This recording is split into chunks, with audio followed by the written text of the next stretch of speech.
Dernier dans Paris, il a été assassiné par 2 mineurs pour un téléphone portable. Et la France, à nouveau, est sous le choc.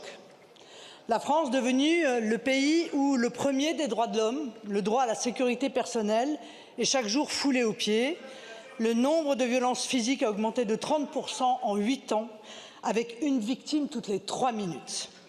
Ceci nécessite évidemment une réponse politique et une réponse pénale. Une récente étude de l'Institut pour la justice montre que moins d'un tiers des coups et blessures volontaires débouchent sur une condamnation à de la prison ferme, qui reste le plus souvent inexécutée. Nos concitoyens s'interrogent sur une politique pénale qu'ils perçoivent à juste titre comme laxiste. Or, quand il n'y a plus de dissuasion pénale, quand l'incarcération ne relève plus de la certitude mais de la science-fiction, la violence et la barbarie mécaniquement prolifèrent. J'ai donc 3 questions.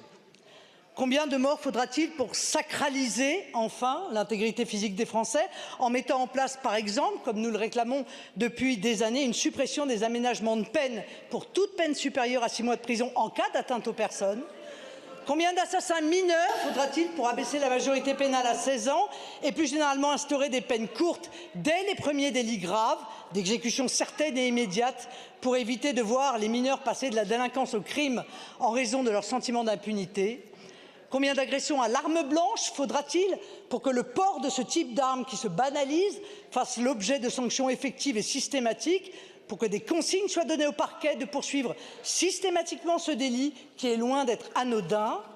Entendez-vous, Monsieur le Premier ministre, changer une stratégie pénale qui est un échec dramatique afin de protéger nos concitoyens et en particulier nos enfants?